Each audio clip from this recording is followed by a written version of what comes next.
হুয়াল্লাযী ইউনাজ্জিলু আলা আবদিহি আয়াতিন বাইয়িনাত লিইখরিজাকুম মিনাজ যুলুমাতি ইলান নূর।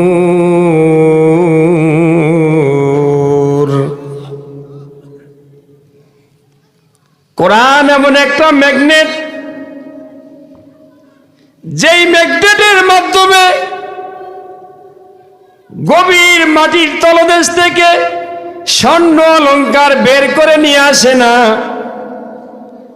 যেই ম্যাগনেটের মাধ্যমে আল্লাহ তাআলা জাহান্নামীদেরকে জাহান্নামের রাস্তা থেকে টেনে তাদেরকে জান্নাতের রাস্তায় নিয়ে আসে। জোরে বলেন সুবহানাল্লাহ। লিইখরিজাকুম মিনাজ যুলুমাতি ইলান নূর,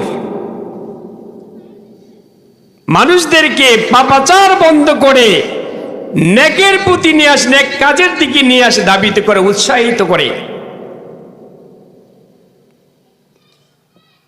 সম্প্রতি আমেরিকাতে ঘটে যাওয়া পাকিস্তানের এক যুবক আমেরিকায় কাজের জন্য সেখানে গিয়েছিল। সেখানে যাওয়ার পরে আমেরিকাতে অফিসের মধ্যে তার ডিউটি পালন করতেছে, আর যেই জায়গার ভিতরে নারীরাও মেয়েরাও একসাথে কাজ করে, আর যেই কাজ, যেই নারীদের যেই পোশাক, আমাদের বাংলাদেশের মুসলমানদের মেয়েদের যেই পোশাক আমরা আমাদের বাজারে মার্কেটের মধ্যে আমরা দেখি, আমাদের মেয়েদের পোশাকের দিকেও দৃষ্টি দেওয়া যায় না। শয়তান এই পোশাকগুলি দেখলেও লজ্জাবোধ করে। আর আমেরিকার মতো জায়গায় মেয়েদের পোশাকটা কেমন বা হবে? যখন কাজ করতেছে, কাজের সুবাদে একে অপরের সাথে পরিচিত হওয়া শুরু হলো। দীর্ঘদিন কাজ করতে করতে ওই পাকিস্তানি যুবকটা ওই মেয়ের প্রতি দুর্বল হয়ে পড়ছে। কথা বলতে বলতে এক সময় প্রেম নিবেদন, প্রেমের অবৈধ সম্পর্ক তৈরি হয়ে গেছে। এভাবে সম্পর্ক দিন দিন আরো গভীর হইতেছে। গভীর হওয়ার পরে যেই ছেলে প্রতিদিন 5 ওয়াক্ত নামাজ পড়তো এবং সব সময় কোরআনুল কারীমের তেলাওয়াত করত, সকাল বিকাল ঘরে প্রবেশ করে কোরআনের দিকে তার নজর যেত। আবার ঘর থেকে বের হওয়ার পরেও সে আগেও কোরআনের তেলাওয়াত করে ওই জায়গায় রেখে এরপরে আবার তিনি কাজে বের হয়ে যেতেন। জোরে বলেন সুবহানাল্লাহ। যেই লোকটা প্রতিদিন কাজের পরে বন্ধু বান্ধবের সাথে আড্ডা দিত, একসাথে চা কফি এগুলা পান করতো, 5 ওয়াক্ত নামাজ পড়তো, ইমাম সাহেবের সাথেও ভালো সম্পর্ক হয়ে গেছে। হঠাৎ করে ওই যুবকটার কোনো খবর নেই। কয়েকদিন হয়ে গেল, ব্যাপার কি? বন্ধু বান্ধব সবাই চিন্তিত। যেই লোকটা অফিসের পরে দীর্ঘ সময় আমাদের সাথে সময় অতিবাহিত করতো, আজকে 1 দিন 2 দিন 3 দিন হলো সে আমাদের কাছে নেই, আমাদের সাথে নেই। ইমাম সাহেব বলতেছেন, ব্যাপার কি? দাইমি একজন মুসল্লি ছিল ওই যুবক, আজকে কয়েকদিন তাকে দেখতেছি না। কয়দিনই বা তার মনে রাখবে, খবর রাখবে? কারণ আপনার আমার বাবা মা মারা গেল তো 3-4 দিনের পরে আর তাদের কথাও মনে থাকে না। হঠাৎ করে একদিন ফজরের নামাজের সময় ইমাম সাহেবের পিছনে দেখতেছে দীর্ঘ অনেক মাস পরে যেই লোকটা হারিয়ে গেছে, অনেক মাস পূর্বে হারিয়ে গেছে, ওই যুবকটা ইমামের পিছনে এসে নামাজের ইক্তেদা করেছে। জোরে বলেন সুবহানাল্লাহ। ইমাম সাহেব দেখি তো অবাক, ব্যাপার কি, এতদিন কোথায় ছিলে? নামাজের পরে কথা হবে। নামাজের পরে বলতেছেন, হুজুর আমি তো একেবারে জাহান্নামের দ্বার প্রান্তে চলে গেছি। আমার আল্লাহ এই কোরআনুল কারীমের প্রেম ভালোবাসা মহব্বতের উসিলায় আল্লাহ তাআলা আমাকে ওই জাহান্নাম থেকে টেনে আমাকে জান্নাতের রাস্তায় নিয়ে আসছে। চিৎকার করে বলেন সুবহানাল্লাহ। ইউখরিজুহুম মিনাজ যুলুমাতি ইলান নূর। ইমাম সাহেব বলতেছেন, কি ঘটনা? বলতেছে, হুজুর কাজের সুবাদে ওই মেয়ের সাথে আমার গভীর সম্পর্ক হয়ে গেছে, প্রেম নিবেদন করলাম, প্রেমের সম্পর্ক হয়ে গেছে। আমি এতটা অস্থির হয়ে গেলাম, মনে হয় যেন এই মেয়েকে যদি আমি না পাই আর আমি আর বাঁচব না। আমি এক সময় সমস্ত ভয়কে উপেক্ষা করে তাকে আমি বিবাহের প্রস্তাব দিলাম। মেয়ে বলতেছেন, বিবাহ যদি করতে হয় আমার কাছে প্রস্তাব দিলে কোনো লাভ হবে না, বরঞ্চ আমার বাবা মায়ের কাছে গিয়ে তোমাকে প্রস্তাব দিতে হবে। আমার তো অভিভাবক আছে, গার্জিয়ান আছে।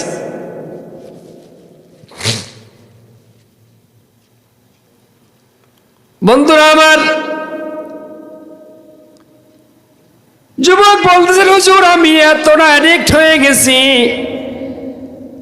আমার এই মেয়েকে বিবাহ করতেই হবে, আমি এতটা পাগল হয়ে গেছি। নির্ধারিত তারিখ অনুযায়ী আমি যখন তার বাড়িতে গেলাম, বাড়িতে দেখতেছি অনেক লোকের আয়োজন সমাগম, বিশাল বড় অনুষ্ঠান। দিলের ভিতরে ভয়ও কাজ করে, না জানি এটাই আমার জীবন শেষ, এই জায়গায় হয়তো আমাকে শেষ করে ফেলবে, কারণ আমি হলাম মুসলমান আর খ্রিস্টান মেয়ের সাথে আমার অবৈধ প্রেমের সম্পর্ক, না জানি বাড়িতে যাইলে হয়তো আমার জীবন শেষ করে দিবে।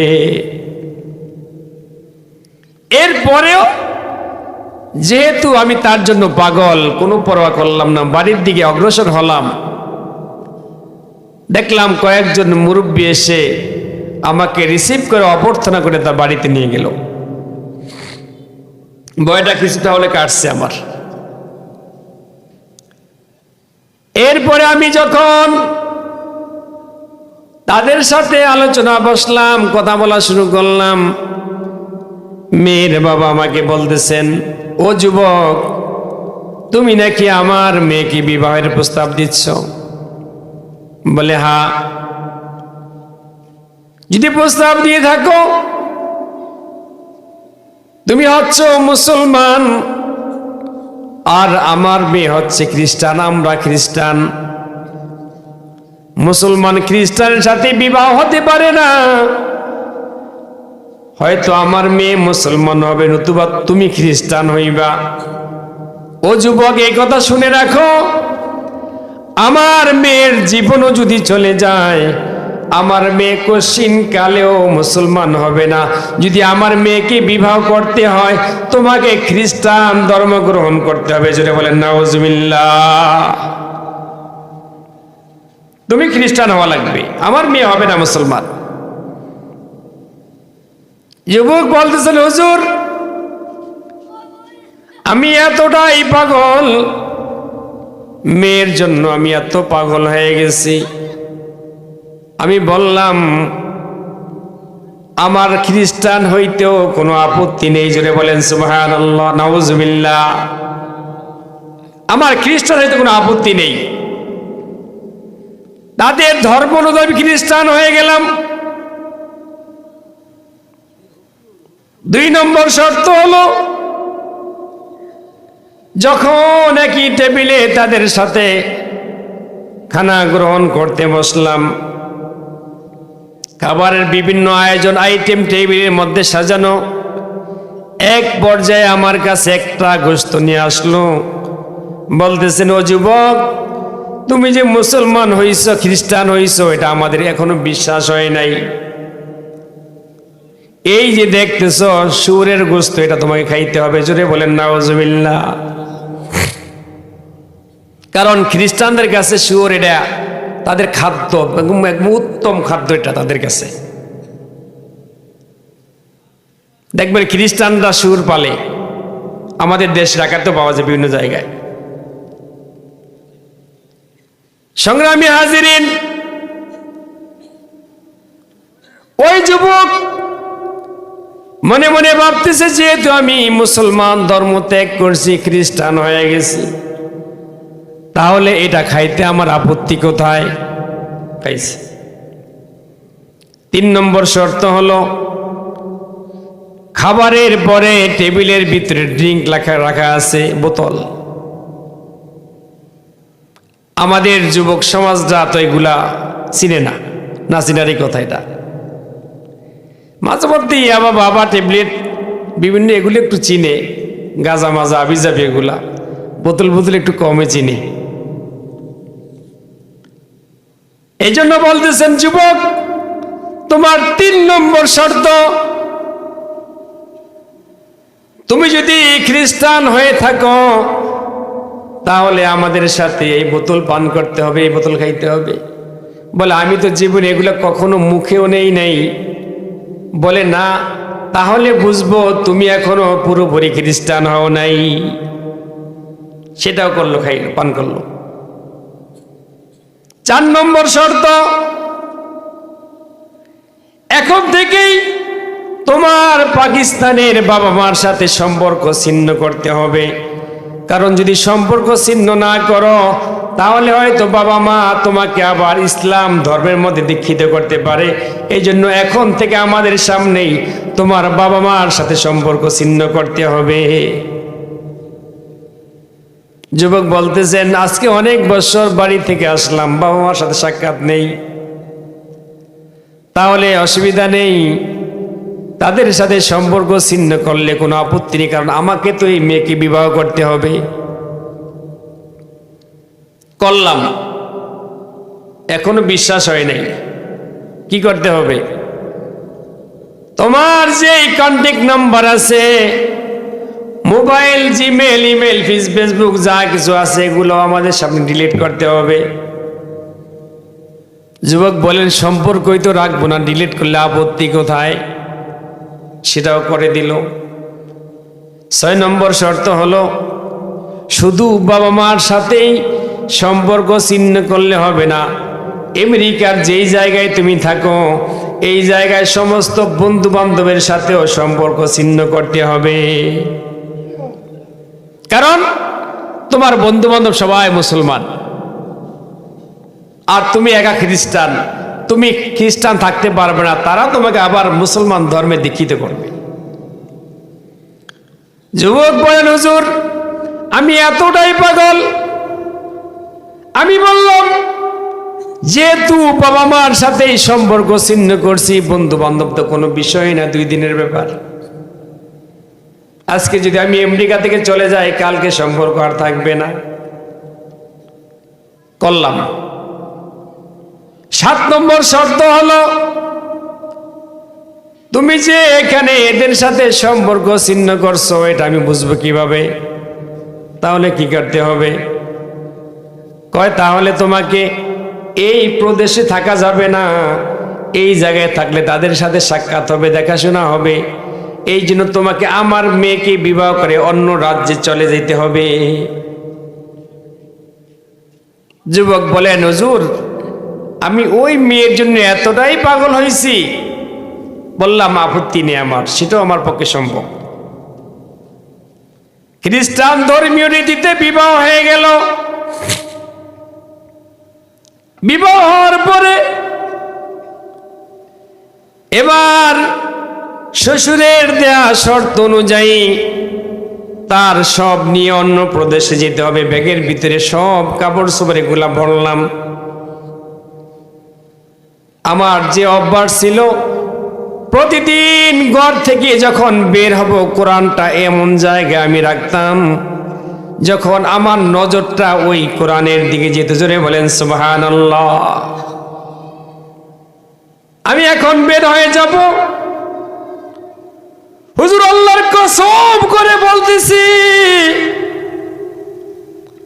মনে হয় যেন ওই কোরআনটা আমাকে ডাক দিয়ে বলতেছে, ওরে যুবক,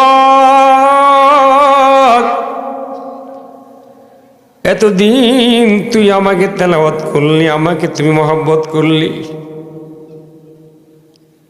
ও যুবক, তুই এতদিন আমার সাথে তোর একটা গভীর সম্পর্ক ছিল, আজকে তুই অন্য রাজ্যে চলে যাবি, অন্য প্রদেশে চলে যাবি। তোর ব্যাগের ভিতরে এত জায়গা হলো। ও যুবক, আমি ছোট্ট কোরআনের জায়গা কি তোর ব্যাগের মধ্যে হবে না? জোরে বলেন আল্লাহু আকবার।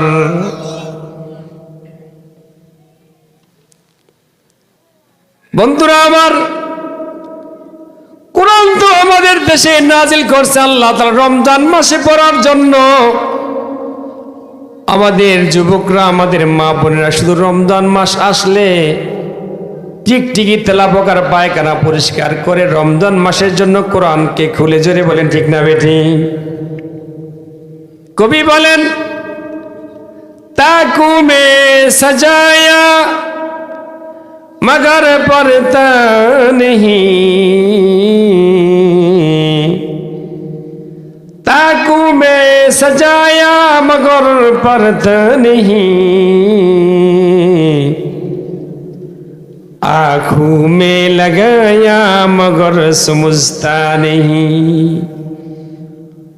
ओ पृथ्वीर মানুষেরা, কোরআন তোমার বাসার ভিতরে আছে, প্রত্যেকটা ঘরের ভিতরে কোরআন পাওয়া যাবে।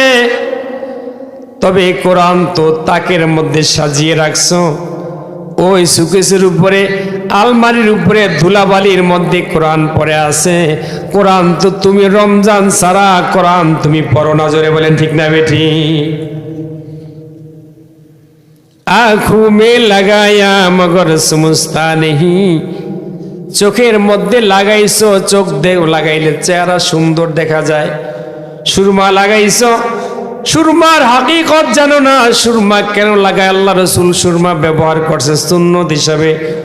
আল্লাহ তাআলা চোখের অনেক রোগ থেকে আল্লাহ তাআলা সুরমার চোখটা সুন্দর দেখায়, চেহারাটা সুন্দর দেখা যায়। সুন্নত হিসাবে ব্যবহার করো না। হুজুর বলতে, এই যুবক বলতেছেন, হুজুর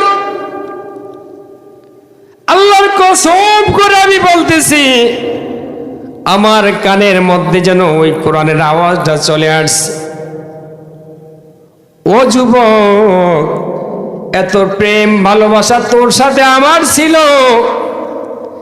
জীবনে কোনোদিন ঘুমানোর পূর্বে তেলাওয়াত না করে তুই ঘুমাস নাই।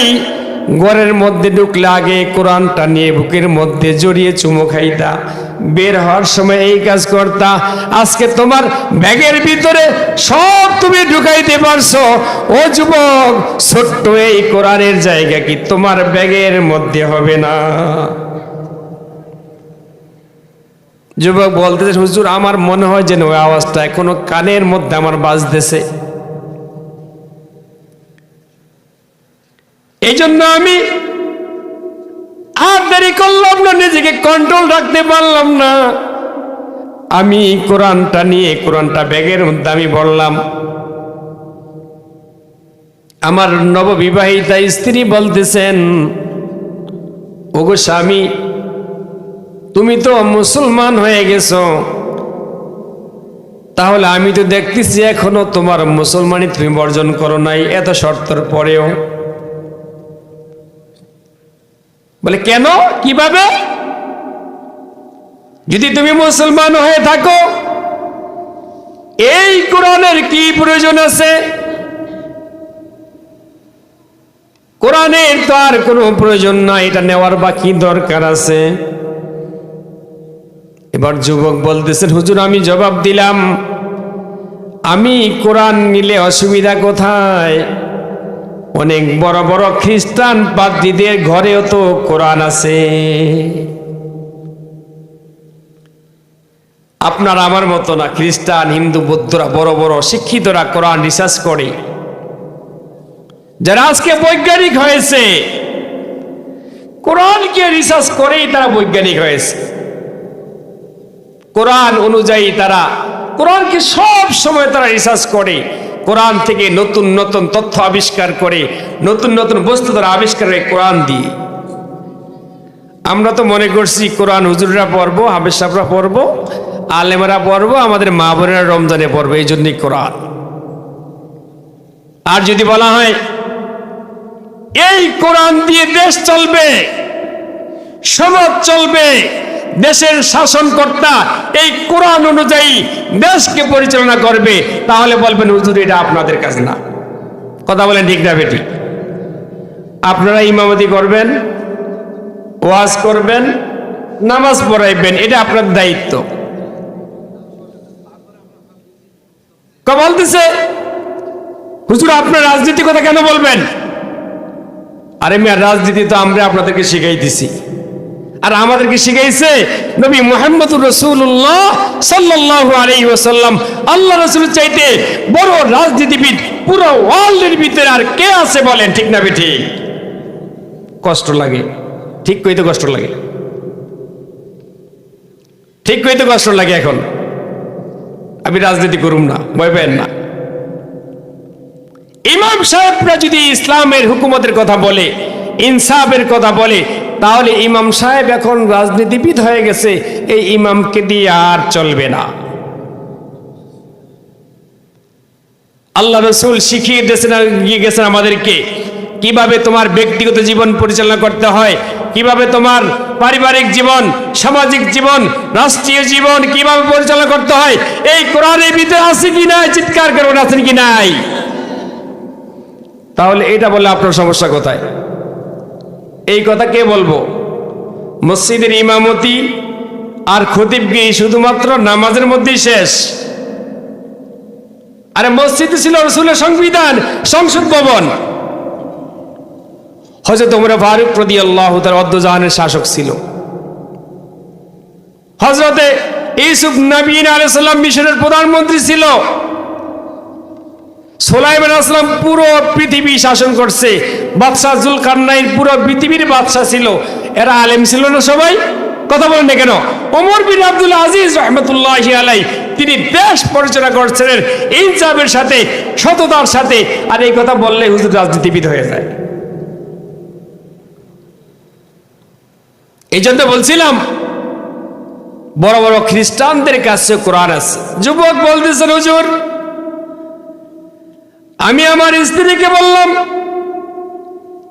খ্রিস্টানদের ঘরেও তো কোরআন আছে, তাহলে আমি কোরআন নিলে অসুবিধা কোথায়, আপত্তি কোথায়? আমার স্ত্রী আর কোনো জবাব দেয় নাই, আর কোনো কথা বলে নাই। এরপরে আমি আমার বিবিকে নিয়ে নতুন জায়গায় রওনা দিলাম। সেখানে আমরা সুন্দরভাবে ভালোভাবে আমাদের দিন রাত অতিবাহিত করতেছি।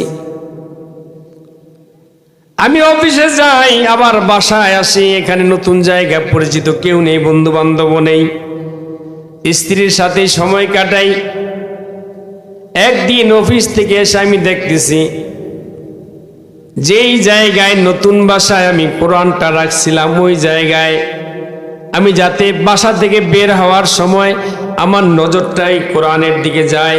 এসে দেখতেছি ওই জায়গার ভিতরে কোরআনটা খুঁজে পাওয়া যায় না, দেখা যায় না। হুজুর আমার মাথাটা গরম হয়ে গেল। আমার বিবিকে জিজ্ঞেস করলাম, ওগো বিবি, ওই জায়গায় তো ওই তাকের মধ্যে ওই জায়গায় তো আমি কোরআনটা আমি রেখেছি, কিন্তু কেন আমি এখন কোরআনটা আমি দেখতে পাচ্ছি না, কারণটা কি? এবার বিবি জবাব দিতেছেন, ওগো স্বামী, আজকে পুরো বাসাটা আমি পরিষ্কার করছি। পরিষ্কার করার পরে যে সকল অপ্রয়োজনীয় বস্তু এগুলো আমার ঘরের মধ্যে ছিল, এগুলা সব ওই ডাস্টবিনের মধ্যে নিক্ষেপ করছি। আর আমি মনে করলাম তুমি যেহেতু এখন আর মুসলমান নাই, তুমি খ্রিস্টান ধর্ম গ্রহণ করেছো, তাহলে কোরআনটাও তো অপ্রয়োজনীয় মনে করে আমি কোরআনটাকে ওই ডাস্টবিনের মধ্যে আমি ফেলে দিয়েছি। জোরে বলেন নাউজুবিল্লাহ, একটু আওয়াজ করে বলেন না নাউজুবিল্লাহ।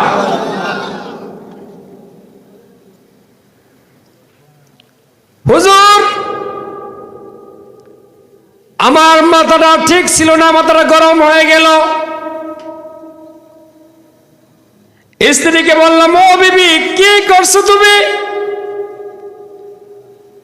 তুমি তো কোরআনকে ডাস্টবিনে ফেলে দাও নাই, তুমি তো আমার কলিজার মধ্যে আঘাত করেছো। জোরে বলেন আল্লাহু আকবার।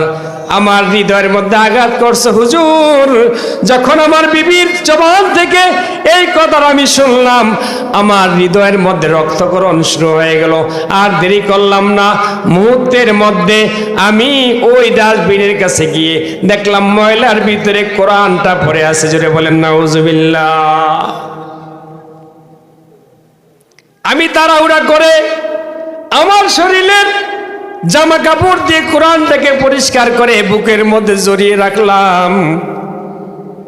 আমার চোখ দিয়ে পানি বেয়ে বেয়ে পড়তেছে, আর বললাম, আল্লাহ, যে কোরআন কি এতটা মহব্বত করলাম, এতটা ভালোবাসলাম, আমার বিবি আজকে খ্রিস্টান ধর্ম গ্রহণ করার কারণে এই কোরআনটাকে ডাস্টবিনে ফেলে দিছে। ও মাবুদ, আমি আর চাই না হুয়াল্লাযী ইউনাজ্জিলু আলা আবদিহি আয়াতিন বাইয়িনাত লিইখরিজাকুম মিনাজ যুলুমাতি ইলান নূর। হুজুর, আমার আর সহ্য হলো না। আমি কোরআনটাকে পরিষ্কার করে বুকের মধ্যে নিয়ে আমি আমার বিবির কাছে গিয়ে বললাম, ও বিবি, যেই কোরআনকে তুমি ডাস্টবিনের মধ্যে নিক্ষেপ করে আমার কলিজার মধ্যে আঘাত করলে, কোরআনকে অপমান করলে, তাহলে তোমার মতো বিবি আজ থেকে আমার আর কোনো প্রয়োজন নেই। জোরে বলেন আল্লাহু আকবার। যাও, এবার তোমার পথে তুমি যাও, আমার পথে আমি গেলাম। আমি বললাম, বিবি, আমার যত সম্পদ আছে, আমার যত অর্থ করি, টাকা পয়সা, স্বর্ণ অলংকার, সব তুমি নিয়ে যা, কোনো আপত্তি নেই। এই কথা বলে বলে আমি স্ত্রীকে তালাক দিয়ে ওখান থেকে আমি চলে আসলাম। এসে দেখতেছি আস্তে আস্তে আপনার মসজিদের মধ্যে ফজরের আজান হয়ে গেছে। আমার মনে একবার আমার ভয় লাগতেছে, মসজিদে প্রবেশ করবি করবো না, কি করবো, আমার জন্য ভয় লাগতেছে।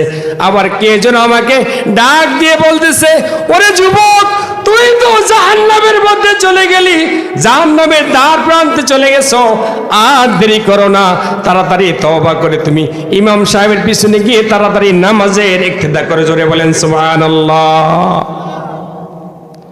ওয়াল্লাযী ইউনাজ্জিলু আলা আবদিহি আয়াতিন বাইয়িনাত লিইখরিজাকুম মিনাজ যুলুমাতি ইলান নূর। তো যে আল্লাহ তাআলার এই কালামকে ফলো করবে, তাহলে তার জীবনটা পরিবর্তন হয়ে যাবে, দুনিয়া আখিরাত উভয় জাহানের সফলতা দান করবে কে? মুয়াত্তা ইমাম মালিকের 1661 নম্বর হাদিস। ক্বালা ইমাম মালিক রাহিমাহুল্লাহু তাআলা আন ইবনে শিহাব قال رسول الله صلى الله عليه وسلم تركت فيكم أمرين لن تضلوا ما تمسكتم بهما كتاب الله وسنة رسوله أو كما قال النبي عليه الصلاة والسلام। প্যারে হাজিরিন, আল্লাহর হাবিব যখন বিদায় হজের মধ্যে ভাষণ দিচ্ছেন, এমন ভাষণ তিনি দিলেন, সাহাবায়ে কেরাম মনে মনে ভাবলেন, আল্লাহ রসুল মনে হয় বেশি দিন আর আমাদের মাঝে আর থাকবে না। ওয়াজিলাত কুলুবুহুম ওয়া যারাফাত মিনহাল উয়ুন, তাদের হৃদয়গুলি বিগলিত হয়ে গেছে, তাদের চোখ দিয়ে পানি বেয়ে বেয়ে পড়তেছে। সাহাবায়ে কেরাম মনে মনে ভাবতেছে, মনে হয় যেন এটা এমন একটা ওসিয়ত, মনে হয় যেন মানুষ বিদেশ চলে গেলে, কোথাও চলে গেলে সন্তানকে, পরিবারকে ওসিয়ত করে যায়, বাবা আমি তো চলে গেলাম, তুমি এভাবে এভাবে চলবে, এভাবে সংসারটা দেখাশোনা করবে। চলে যাইতেছে মনে হয় যেন। এমন উপদেশ আল্লাহ রসুল বিদায় হজের মধ্যে দিলেন।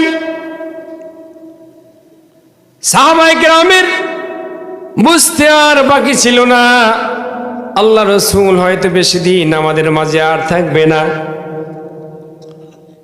সাহাবায়ে কেরাম জিজ্ঞেস করলেন, ইয়া রাসূলুল্লাহ, ইয়া হাবিবাল্লাহ, আমাদের তো মনে হয় আপনি আমাদেরকে বিদায়ী ওসিয়ত করতেছেন। ও আল্লাহর হাবিব, আপনি যদি চলে যান আমরা কার অনুসরণ করব, কাকে ফলো করব আমরা? আল্লাহ রাসূল সাল্লাল্লাহু আলাইহি ওয়াসাল্লাম বলেছেন, তারাকতু ফীকুম আমরাইন লান তাদিল্লু মা তামাসসাকতুম বিহিমা। ও আমার সাহাবায়ে কেরাম,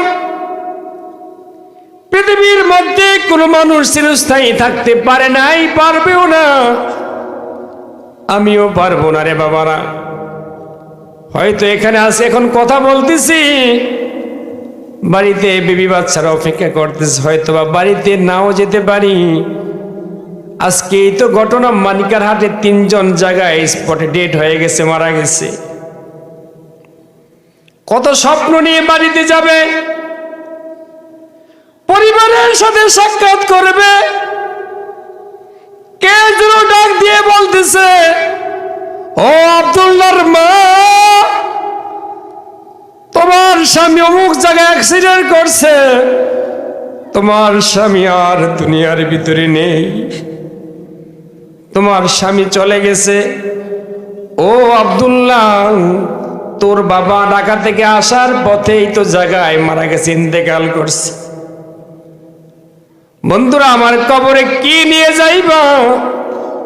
যদি নেক আমল না করে যাইতে পারো, কবরের ভিতরে কোনো উপায় হবে না। দুনিয়ার ক্ষমতা, দুনিয়ার বাহাদুরি, এই সম্পদ, এগুলা কোনো কাজে আসবে না রে বাবা, বন্ধুরা আমার।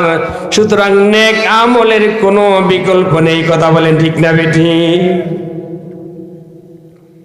এজন্য আল্লাহ রাসূল বলেন,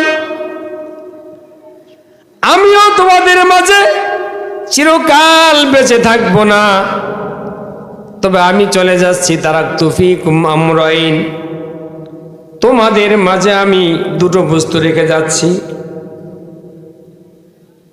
তোমরা যদি ওই 2টা বস্তুকে মজবুত করে ধরো, আঁকড়ে ধরো, লান তাদিল্লু, কখনোই তোমরা পথভ্রষ্ট হবে না। জোরে বলেন সুবহানাল্লাহ। লান তাদিল্লু, কখনোই তোমরা পথভ্রষ্ট হবে না। 2টো বস্তু কি? 2টো বস্তু হচ্ছে কিতাবাল্লাহ ওয়া সুন্নাত রাসূলিহি, আও কামা ক্বালান নবী আলাইহিস সালাতু ওয়াস সালাম। 1 নম্বর হচ্ছে মহাগ্রন্থ আল কোরআন, 2 নম্বর হচ্ছে আল্লাহ রাসূলের আদর্শ সুন্নাত। জোরে বলেন সুবহানাল্লাহ। এইজন্য কোরআনকে ফলো করা, কোরআন শুধু তেলাওয়াতের জন্য নয়, কোরআন শুধু খতম সবিনা পড়ার জন্যই কোরআন আল্লাহ তাআলা নাজিল করে নাই। কোরআন জীবনে বাস্তবায়ন করা, জীবনকে পরিবর্তন করা, সমাজকে পরিচালনা করা, রাষ্ট্রকে পরিচালনা করার জন্য আল্লাহ কোরআন দিয়েছেন। জোরে বলেন ঠিক না বেঠি? আপনাদের কষ্ট হয়? 2 ঘন্টা প্রায় হয়ে গেছে, আমি শেষ করে দেব ইনশাআল্লাহ অল্প সময়ের ভিতরে। বন্ধুরা আমার, আল্লাহ রাসূলের উপরে যখন কোরআন নাজিল হলো, কোরআনের আকর্ষণ মুসলমান তোমার আমার ভিতরে নাই। কোরআনের প্রতি প্রেম ভালোবাসা তোমাদের আমাদের প্রতি নাই, আমাদের মধ্যে নাই। কোরআন নাজিল হওয়ার পরে কাফের মুশরিকরা বলতেন, ও কুফারে মক্কারা, কুরাইশরা, খবরদার খবরদার, মুহাম্মদের কাছে যাবে না, কারণ মুহাম্মদের কোরআন শুনলে আগেই বলেছিলাম সে মুসলমান না হয়ে সেখান থেকে ফিরে আসে না। এই জন্য তারা বলেন, লা তাসমাউ লিহাযাল কুরআন ওয়ালগাউ ফীহি লাআল্লাকুম তাগলিবুন।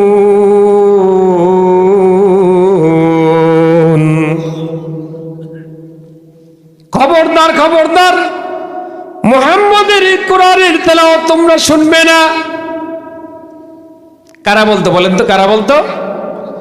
কাফেরদের লিডার যারা, আবু জেহেল, তারপরে আবু সুফিয়ান, এই বড় বড় নেতা যারা আছে তারা খবরদার কোরআন শুনবে না তোমরা।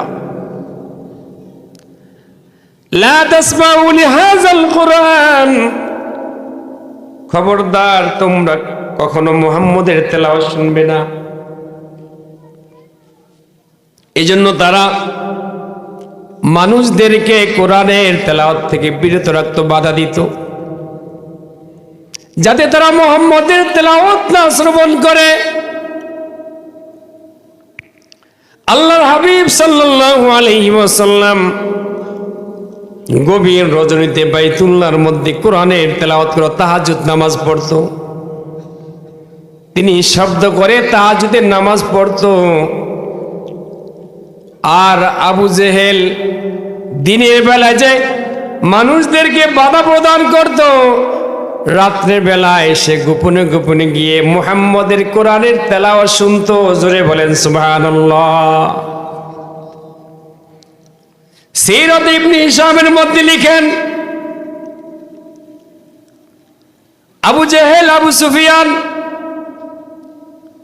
আখনাস বিন শারিক, এই তিনজন ছিল তৎকালীন আরবদের প্রধান নেতা, ছিল তিনজন। দিনের বেলায় মুহাম্মদের কাছে মানুষদেরকে যাওয়ার জন্য নিষেধ করত, আর রাত্রের বেলায় গোপনে গোপনে গিয়ে তারা মুহাম্মদের তেলাওয়াত শুনতো। জোরে বলেন সুবহানাল্লাহ। আল্লাহ রাসূল নামাজের মধ্যে তেলাওয়াত করতেছেন, আর কাফে তিনজন লিডার তিন জায়গায় গোপনে গোপনে গিয়ে এক জায়গায় মিলিত হয়ে মুহাম্মদের তেলাওয়াত শুনতেছে। এত মজা, এত মজা, মুহাম্মদের তেলাওয়াতের এত শ্রুতি মধুর, এত মজা। কোন সময় সকাল হয়ে গেছে তিনজনের একজনের কোনো খবর নেই। জোরে বলেন আল্লাহু আকবার। আপনাদের ঘুম আসে? ঘুম আসবো আমাদের, প্রতি রাত্রিতে চিল্লাইতে হয়। সকাল যখন হয়ে গেছে, তিনজন তাড়াহুড়া করে বের হইতেছেন, কারণ যদি তাদের জাতিরা দেখে চুনকালি মাখবে মুখের মধ্যে। ও আবু জেহেল্লা, দিনের বেলায় তুই তো আমাদেরকে নিষেধ করতি, আর রাত্রে তুই বুঝি মুহাম্মদের তেলাওয়াত শুনস। আস্তে আস্তে তিন জায়গায় দেখতেছে, তিনজন এক জায়গায়, তিন নেতা এক জায়গায়। আবু জেহেল বলতেছেন, ব্যাপার কি, তোমরা কেন এখানে? আবু সুফিয়ান বলতেছেন, দিনের বেলায় আমরা তো মানুষদেরকে বাধা দেই, আর আজকে পাহারা দেওয়ার জন্য আসছি। কারা কারা বাধা দেওয়ার পরে মুহাম্মদের তেলাওয়াত শুনে? আখনাস বিন শারিক বলতেছেন, তুমি কেন আসছো? সে বলতেছে, আমি তো এই জন্য আসছি, আপনারা বড় নেতা, দিনের বেলায় তো নিষেধ করেন, রাত্রি কি আসেন? কারা কারা আসে দেখার জন্য আসছি। ও লিডার আবু জেহেল, আপনি কেন আসছেন? আমি তো এই জন্যই আসছি। কারা কারা গোপনে আসে মুহাম্মদ তেলাওয়াত শুনতে? এই জন্যে আসছি। কারা কারা আসে? আবু জেহেল বলতেছেন, কাজটা বেশি ভালো হয় নাই। জাতি যদি জানে, জোতা একটাও পিঠ থেকে নিচে পড়বে না। তোমরা তো যাইতে নিষেধ করো কেন? তোমরা গোপনে গেছো। এই জন্য আবু জেহেল বলতেছেন, একটা প্রমিস, পাক্কা ওয়াদা করো, কাল থেকে আর আমরা এই জায়গায় আসবো না। ঠিক আছে, আমরা প্রমিস করলাম, আমরা আসবো না। তাড়াতাড়ি ভাগো, যে মানুষজন না দেখে তাড়াতাড়ি পড়লাম। কোরআনের এমন একটা আকর্ষণ তাদের দিলের মধ্যে চলে গেছে। ইন্নামাল মুমিনুনা আল্লাযীনা ইযা যুকিরাল্লাহ, আল্লাহু আকবার, ইযা যুকিরাল্লাহু ওয়াজিলাত কুলুবুহুম ওয়া ইযা তুলিয়াত আলাইহিম আয়াতুহু যাদাতুহুম ঈমানা। জোরে বলেন আল্লাহু আকবার। ওয়া আলা রব্বিহিম ইয়াতাওয়াক্কালুন। ইন্নামাল মুমিনুনা আল্লাযীনা ইযা যুকিরাল্লাহ, মুমিন তো তাদেরকে বলা হয় যারা কোরআনের আলোচনা শুনে তারা ঘরের মধ্যে শুয়ে থাকতে পারে না, বসে থাকতে পারে না। জোরে বলেন ঠিক না বেঠিক? চায়ের দোকানে আড্ডা দিতে পারে না। মুমিন তারাই হবে যারা মাইকের আওয়াজ পাওয়ার সাথে সাথে মাহফিলে এসে বসে যাবে। জোরে বলেন ঠিক না বেঠিক? তাদের হৃদয়ের ভিতরে কম্পন তৈরি হয়ে যাবে। এই জন্য তাদের আগামী রাত্রে, যখন রাত্র গভীর হয়ে গেল, ওই যে গত রাত্রে মুহাম্মদের পবিত্র জবান থেকে কালামুল্লাহ তেলাওয়াত তারা শ্রবণ করছে। তেলাওয়াত শ্রবণ করার পরে তারা নিজেদেরকে কন্ট্রোল করে রাখতে পারে নাই, বিছানার মধ্যে তাদের শরীরকে রাখতে পারে নাই। কোরআনের আকর্ষণ, মুহাম্মদের তেলাওয়াতের মজা তাদেরকে আবার টেনে মুহাম্মদের কাছে মক্কার 4-3 পাশে তাদের 3 জনকে নিয়ে গেছে। জোরে বলেন সুবহানাল্লাহ। আবার গিয়ে তারা তেলাওয়াত শুনতেছে। আল্লাহর হাবিবের তেলাওয়াতটা এত মজা, এত মজা। এই বাইতুল্লাহর সাথে কান পেতে যখন তেলাওয়াত শুনতেছে, ইতিমধ্যে সবার সকাল হয়ে গেছে, 3 জনের একজনের কোনো খবর নেই।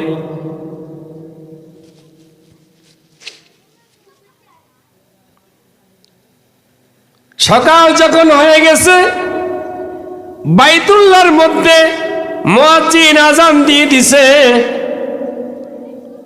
3 জন দৌড়িয়ে আবার রাস্তা দিয়ে বের হইতে যাইতে যাইতে এক জায়গায় সাক্ষাৎ 3 জনের।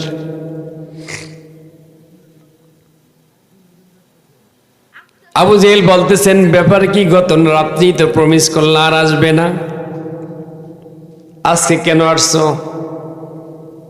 আবু সুফিয়ান বলতেছেন, ওয়াদা তো করলাম 3 জনে, দেখার জন্য আসছি 3 জনের ভিতরে কে ওয়াদা ভঙ্গ করে।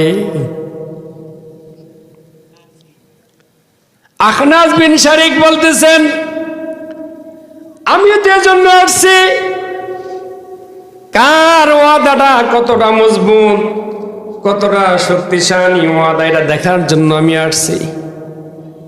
নেতাজি, আপনি তো নেতা, আপনি তো আমাদেরকে শপথ করাইছেন, আপনি আসছেন কেন? আমার তো উদ্দেশ্য এইটাই, তোমাদেরকে ওয়াদা করাইছি, আমার যেন কেমন মনে হয়েছে তোমরা ওয়াদা ঠিক রাখতে পারবে না, পাহারা দেওয়ার জন্য আসছি। আবার প্রমিস করো, কারণ আমাদের এই কর্মকাণ্ড জাতি যদি একবার টের পায়, তাহলে আমাদের নেতৃত্ব দূরের কথা, নেতৃত্বের একদম মাথায় উঠে বসবো তারা। খবরদার আর আসবে না, আজকে পাক্কা ওয়াদা, আর যাব না। 3য় রাত্র যখন হলো,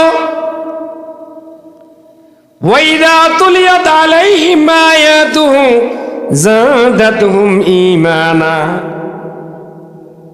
মুমিনরা কোরআনের তেলাওয়াত শুনলে তাদের ঈমান বৃদ্ধি পায়।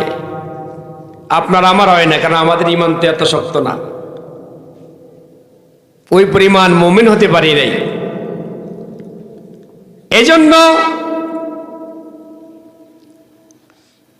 প্রমিস করে তিনজন চলে গেল। রাত্রের বেলা যখন গভীর হয়ে গেল, গত 2 রাত যেই বিষয়গুলি, যেই আবৃত্তিগুলি তারা শুনছে, তারা বলতে পারে না। তারা বলতে পারে না, কারণ এত মজা লাগছে, এত মজা লাগছে, এই জন্য তারা এগুলা বলতে পারে না। আবার কোরআনের আকর্ষণ, 3য় রাত্রের মতো আবার তাদেরকে আল্লাহ রসুলের তেলাওয়াত শোনার জন্য নিয়ে গেছে। চিৎকার করে বলেন সুবহানাল্লাহ। আবার রসুলের তেলাওয়াত শুনছে। রসুলের তেলাওয়াত শোনার পরে সকাল হয়ে গেছে। আবারও দৌড়ে গিয়ে এক জায়গায় সাক্ষাৎ। আবু জেহেল বলতেছেন, ব্যাপারটা কি? তোমরা তো ওয়াদা ঠিক রাখতে পারতেছো না। ওরা বলতেছে, আপনিও পারতেছেন না, আমরাও পারতেছি না। আসলে ওয়াদা রক্ষা নয়, তারা পাহারা দেওয়ার জন্য নয়, তারা রসুলকে ভালোবেসে কোরআনের মহাব্বতে তারা নবীর তেলাওয়াত শুনতে আসে। জোরে বলেন ঠিক না বেঠি?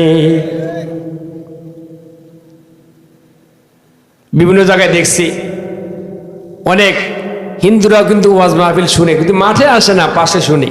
আমার এবার আমি দেখছি, পরীক্ষিত খবর পাইছি। তাদের কাছে ভালো লাগে, কিন্তু আসলে ওই যে একটা সমস্যা, বাপদাদার ধর্ম, তারা বুঝে তাদের ধর্মটা ভিত্তিহীন, অবাস্তব, এটা একটা ফালতু ধর্ম, তারা বুঝে, কিন্তু ওই তাদের ওই বাপদাদার ধর্ম ছাড়তে পারতেছে না। তারা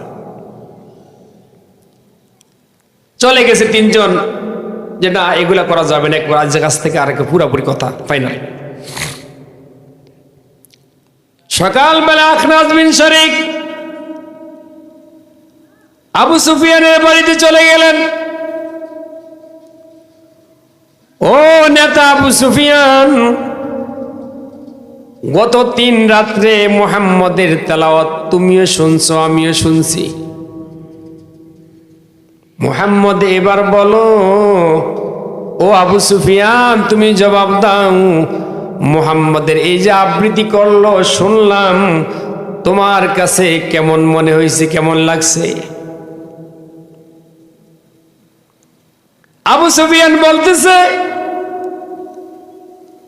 ও আখনাস, আমি কি বলবো না বলবো, আমার জীবনে যত আবৃত্তি আমি শ্রবণ করেছি, আমার কানের মধ্যে যত আবৃত্তি আসছে, মুহাম্মদের এই 3 আবৃত্তির চাইতে মজা আমি আর কোনো কিছুতে পাই নাই। জোরে বলেন সুবহানাল্লাহ। আমার কাছে সবচাইতে বেশি মজা লাগছে এটাই। আখনাস তোমার কাছে কেমন লাগছে? আবু সুফিয়ান লাত উজ্জা হবলের কসম করে বলতেছি, তাদের দেবী ছিল, দেবতা ছিল তারা। আমার জীবনে যত কিছু শুনছি, কাব্য রচনা, রম্য কিচ্ছা কাহিনী, এই 3 রাতের মতো মজা আমার জীবনে আর কিছুতে পাই নাই। চলো তো আবু জেহেলের বাড়িতে যাই। 2 জন মিলে আবু জেহেলের বাড়িতে চলে গেল। ও নেতাজি বাসায় আসেননি? বলে, কেন আসছো, কি ব্যাপার, আবার কোন ঘটনা ঘটাইতেছো? 3 রাত্রে তো পাগলামি তোমরাও করছো, আমিও করছি, আজকে আবার কি? বলতেছেন, পাগলামি করার জন্য আসি নাই, বরং কয়েকটা প্রশ্ন করার জন্য আসছি। কি প্রশ্ন বলো? সিরাত ইবনে হিশামের মধ্যে লিখেন, আবু সুফিয়ান বলতেছেন, গত 3 রাত ধরে আমরা মক্কার পাশে গিয়ে দাঁড়িয়ে দাঁড়িয়ে কান পেতে মুহাম্মদের কোরআনের তেলাওয়াত শুনছি, আবৃত্তি শুনছি। আপনার কাছে জানতে চাই, ও আবু জেহেল, আপনার কাছে মুহাম্মদের আবৃত্তিটা কেমন লাগছে? আবু জেহেল বলতেছেন, ও আবু সুফিয়ান, ও আখনাস বিন শরীক, এই কথা বলতে কোনো দ্বিধা নেই। আমার জীবনের সর্বোত্তম রাত ছিল ওই 3টা রাত। জোরে বলেন সুবহানাল্লাহ। আমিও যা শুনছি এত মজা আমি পৃথিবীর আর কোনো জায়গায় পাই নাই। জোরে বলেন আল্লাহু আকবার। সবচেয়ে মজা লাগছে আমার। তাই নাকি? আপনারও একই অবস্থা? বলে হ্যাঁ। ও আবু জাহেল, যদি মুহাম্মদের তেলাওয়াত যদি ভালো লেগে থাকে তাহলে মুহাম্মদের কোনো দিক দিয়ে তো নিষ্পট নেই, দুর্বলতা নেই, বংশ মর্যাদায় শ্রেষ্ঠ, মানুষ হিসাবে, যুবক হিসাবে, নবী হিসাবে শ্রেষ্ঠ, সব দিক দিয়ে ভালো, বাবার বংশ ভালো, মায়ের বংশ ভালো, সব ভালো। তাহলে যদি ভালো থাকে তার আবৃত্তিও ভালো, সব ভালো তুমি বলতেছ, তাহলে মুহাম্মদকে মানতে সমস্যা কোথায়? আবু জেহেল, তোমার কাছেও ভালো লাগছে, আমাদের কাছেও ভালো লাগছে, তাহলে এবার বলো, যদি সব ভালো হয়, বংশ খারাপ না, বাবাও খারাপ না, মাও খারাপ না, দাদাও না আমি আব্দুল মুত্তালিব, নানাও সম্মানিত আরবের ভিতরে, তাহলে আপনার মানতে সমস্যা কোথায়? এবার আবু জেহেল বলতেছেন এক জায়গায় সমস্যা। কোন জায়গায়? সব সময় তাদের সাথে আমাদের একটা প্রতিযোগিতা চলতো, এর চাইতে ভালো কাজ করে সেটাকে ডেকে দিতাম, এর চাইতে ভালো কাজটা আমরা করতাম। তারা যদি কোনো মেজবান করত, তারা যেই পরিমাণ মেজবান করতো এর চাইতে বড় মেজবান আমরা করে তাদের থেকে আমরা ফার্স্ট হয়ে যেতাম। অর্থাৎ এক কথায় তারা যা করতো বিপরীত ভালোটা এর চাইতে বহুগুণে আমরা সেটা করতাম। কিন্তু এক জায়গায় সমস্যা পাচ্ছে। কোন জায়গায়? কে হঠাৎ করে মুহাম্মদ নবী দাবি করছে, কিন্তু আমি দেখলাম আমার এই গ্রুপের ভিতরে নবী দাবি করার মতো আর একজনকে খুঁজে পাওয়া যাবে না, কারণ মুহাম্মদ যে এই কথা বলে এটা পৃথিবীর কোনো মানুষের কথা হইতে পারে না। জোরে বলেন সুবহানাল্লাহ। তো এখন যদি আমি মুহাম্মদের মানি তাহলে আমার মাথাটা নিচু হয়ে যাবে, তার কাছে আমি হেরে যাব। এই জন্য যাতে হেরে না যাই এই জন্য মুহাম্মদকে মানতে পারি না। জোরে বলেন নাউজুবিল্লাহ। আবু সুফিয়ান, আখরাজ বিন শারিক,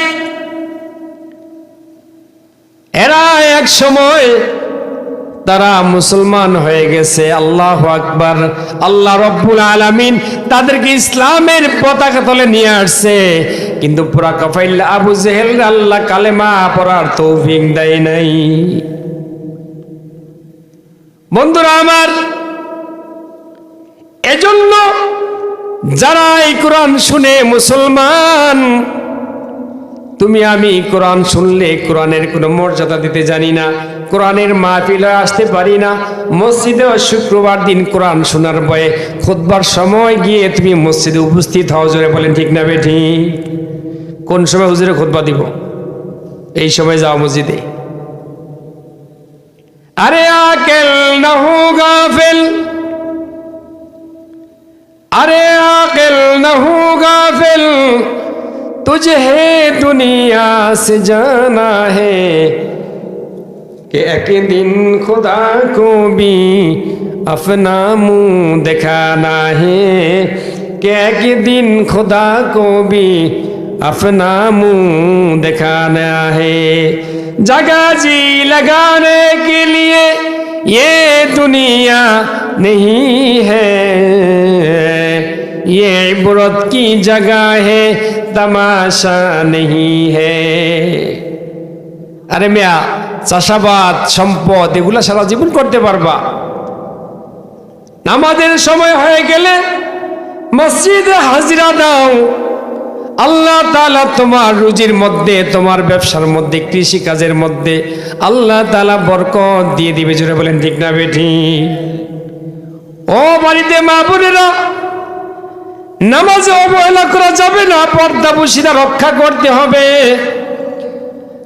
নামাজ তোমাদের মা বোনদের সবচেয়ে বেশি অবহেলা, ঠিক মতো নামাজ পড়ে না, জোহরেরটা আসরের সময়, আসরেরটা মাগরিব। এই জন্য দয়া করে অনুরোধ করে বলবো, সময় মতো নামাজ পড়তে হবে, ওয়াক্ত মতো নামাজ পড়তে হবে। নামাজ পড়া বাদ দিয়ে তুমি যদি দুনিয়ার কোনো কাজ করো, ওই কাজের মধ্যে কোনো রহমত, কল্যাণ, বরকত আসতে পারে না। জোরে বলেন ঠিক না বেঠিক? তুমি যদি মনে করো নামাজ না পড়ে বেশি কাজ করবে, তাহলে এটা তুমি ভেবো না, কারণ নামাজ না পড়লে ওই কাজের ভিতরে বরকত আসবে না। সংক্ষিপ্ত একটা কথা বলে আমি শেষ করব, কারণ প্রথম রাত্র এত দেরি করা যাবে না। 2 ঘন্টা অলরেডি আমার হয়ে গেছে, টার্গেটে ছিল 2 ঘন্টা, কিন্তু হয়ে গেছে অলরেডি। বন্ধুরা আমার, কেউ যদি নামাজ না পড়ে মনে করে বেশি পয়সা উপার্জন করবে, বেশি টাকা করবে, উপার্জন করবে, কামাইবে, এটা কখনো হতে পারে না। হযরত হাসান বসরি রহমতুল্লাহি আলাইহি, তার এক মুরিদ, যিনি সব সময় নামাজ হলে দোকান করত, ব্যবসা করত, বন্ধ করে মসজিদের মধ্যে চলে যেত। হাসান বসরি রহমতুল্লাহি আলাইহির মুরিদ সকাল থেকে জোহর পর্যন্ত বসে আছে দোকানের ভিতরে, কোনো বেচা কিনা নাই, কোনো ক্রয় বিক্রয় নেই। জোহরের আজান হয়ে গেছে। জোহরের আজান হওয়ার সাথে সাথে হঠাৎ করে অনেকগুলি কাস্টমার দোকানে চলে আসছে। সারাদিন যেহেতু ক্রয় বিক্রয় নেই, আপনি আমি হইলে নামাজ তো পরেও পড়া যাবে, আগে বিক্রি করে নেই। কথা বলেন ঠিক না বেঠিক? আল্লাহর বান্দা দোকানের শাটার ফেলে দিয়ে বলতেছেন, আমি এখন আর বিক্রি করব না, যাও যাও ওই পাশের দোকানে ইহুদির দোকান থেকে ক্রয় করে নিয়ে যাও। ইহুদি বেচারা বেজায় খুশি, কারণ কাস্টমার লোককে ছেড়ে দেয় পুরা কপাইল্লা। সে অনেকগুলি বিক্রি করছে। ওই লোকটা হাসান বসরির ওই যে মুরিদ, তিনি নামাজে চলে গেছেন, জামাতের সাথে নামাজ পড়ছে। নামাজ পড়ার পরে সে যখন আবার দোকান খুলল, দেখতেছেন সারাদিন যে বেচা কিনা হয় নাই, কোত্থেকে যেন এত কাস্টমার আসছে, প্রচুর সিরিয়াল লেগে গেছে। এক মুহূর্তের ভিতরে 1 মাসের বেশি ক্রয় বিক্রয় করে ফেলছে। জোরে বলেন সুবহানাল্লাহ। বিখ্যাত তাবি হাসান বসরি রহমতুল্লাহি আলাইহি।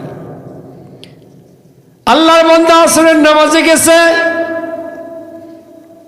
হাসান বসরির ইমামতিতে নামাজ পড়ছে। হাসান বসরির কাশফ খুলে গেছে। আল্লাহ ওয়ালাদের কাশফ হয়, তাদের উপরে জিব্রাইল আসে না, কাশফ খুলে তারা সব আল্লাহ দেখায় তাদেরকে। বলতেছেন, কিরে ভাই, আজকে মনে হয় তোমার দোকানে অনেক বেশি বেচা কেনা হয়েছে। আল্লাহু আকবার বলবেন না?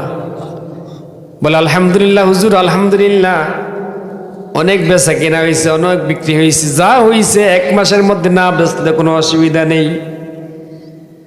হাসান বসরি রহমতুল্লাহি আলাইহি বলেন, ও আল্লাহর বান্দা, তুমি যখন জোহরের আজানের পরে দোকান বন্ধ করে আসছো, তুমি যখন তোমার কাস্টমারকে ইহুদির দোকানে তুমি পাঠিয়ে দিছো, ইহুদি খুশি হয়ে গেছে। আমার আল্লাহ কিন্তু খুশি হয় নাই, কারণ তুমি আল্লাহর হুকুম করে প্রাধান্য দিতে গিয়ে তুমি ইহুদির দোকানে কাস্টমারকে তুমি ঠেলে দিছো। তুমি নামাজ পড়ে যখন দোকানে গেছো, যেই লোকগুলি তোমার দোকান থেকে, তোমার কাছ থেকে মাল ক্রয় করছে, দুনিয়ার কোনো মানুষ নয়, আল্লাহ ফেরেশতা পাঠিয়ে তোমার দোকান থেকে বিক্রয় করাইছে। জোরে বলেন সুবহানাল্লাহ। নামাজ পড়াতে লস হয়েছে না লাভ হয়েছে? আপনি যদি মনে করেন, মা বোনেরা আপনারাও যদি মনে করেন নামাজ পরে পড়বো, কাজটা আগে করে নেই, আপনি যদি মনে করেন জমিনে আগে একটু ধান কাটি অথবা ক্ষেত পরিষ্কার করি, নামাজটা পরে পড়বো, মনে রাখবেন আপনার কাজের ভিতরে আল্লাহ বরকত দিবে না। সংগ্রামী হাজিরিন, এই জন্য সকলের কাছে আমার আবেদন, অনুরোধ, 5 ওয়াক্ত নামাজটা পড়বেন, পর্দা অনুযায়ী জীবন যাপন করার চেষ্টা করবেন, ইসলামী হুকুমত বিধানকে বাস্তবায়নের চেষ্টা করবেন, হালাল হারাম ইনসাফ প্রতিষ্ঠা করার চেষ্টা করবেন।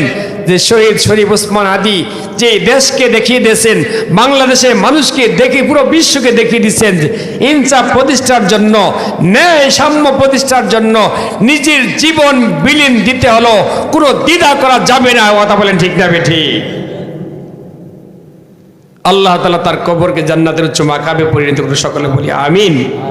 সংগ্রামী হাজরিন, এজন্য আসুন আমরা কোরআনের আলোকে আমরা জীবন পরিচালনা করি, কোরআন অনুযায়ী সমাজকে, নিজের পরিবারকে, নিজের এলাকাকে পরিচালনা করি। শান্তি আসবে, বরকত আসবে, রহমত আসবে। কখনো ওই সমাজের ভিতরে অশান্তি আসতে পারে না। আল্লাহ রাব্বুল আলামিন আমাদের সকলকে এই কোরআন অনুযায়ী আমল করার তৌফিক দান করুক। সকলে বলি আমিন। ওয়া আখিরু দাওয়ানা আলহামদুলিল্লাহি রাব্বিল আলামিন।